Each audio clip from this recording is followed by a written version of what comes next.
السلام عليكم. أعوذ بالله من الشيطان الرجيم. بسم الله الرحمن الرحيم والصلاة والسلام على رسولنا محمد سيد الأولين والآخرين. مدد يا رسول مدد يا سادات حسن مدد يا باشا دستور مولانا شاء الله فاز داسان شاء محمد كان مدد طريقتنا الصحبة والخير في الجميع. أيضا رمضان ইনশাআল্লাহ পবিত্র রমজান শুরু হয়েছে এবং এটা আমাদের সকলের জন্য রহমত এবং বরকত নিয়ে আসবে ইনশাআল্লাহ। এই রমজানের শুরুতে বিশেষ করে কিছু মানুষ যারা একটু দ্বিধা বিভক্ত ছিল প্রত্যেকবারের মতোই, কারণ অনেকেই রয়েছে যারা রোজা একদিন আগেই শুরু করেছে। তো ইনশাআল্লাহ রোজা আজকের এই দিনই আমাদের রোজার প্রথম। আমরা এই বিষয়টি নিয়ে কথা বলতে চাইনি গতকাল, কারণ আমাদের সকলকেই রমজান শুরু করতে হবে আমাদের দেশে নিয়ম বা ঘোষণা অনুযায়ী। তাদের সকলকেই রোজা এবং ঈদ এই দেশের নিয়ম অনুযায়ী রাখতে হবে।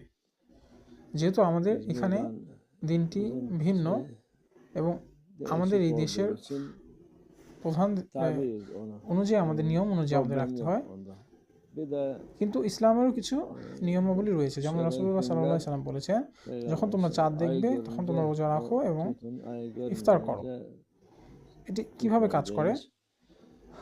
যদি আকাশ মেঘাচ্ছন্ন হয় তাহলে শরীয়তে যেটি বলা হয়েছে যে তোমরা 30 দিন রোজা সম্পন্ন করো।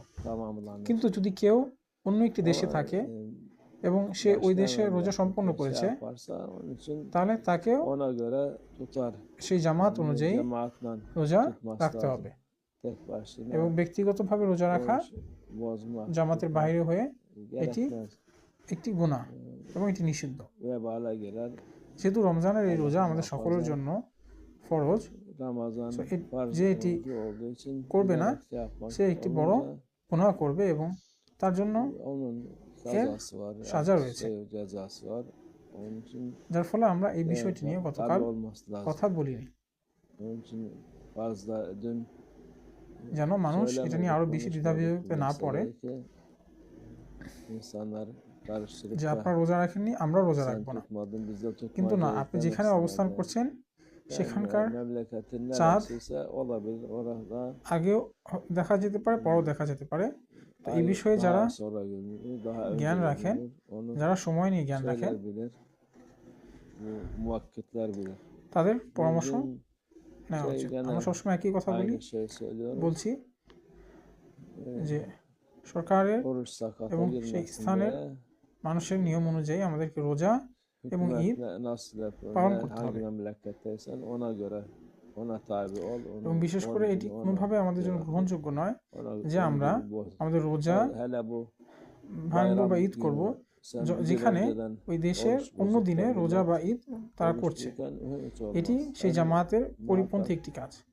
আমরা যে দেশেই থাকি বা যে জামাতে অবস্থান করি না কেন, আল্লাহ আমাদেরকে বরকত দান করুন এবং এই রমজানকে বরকতময় করুন।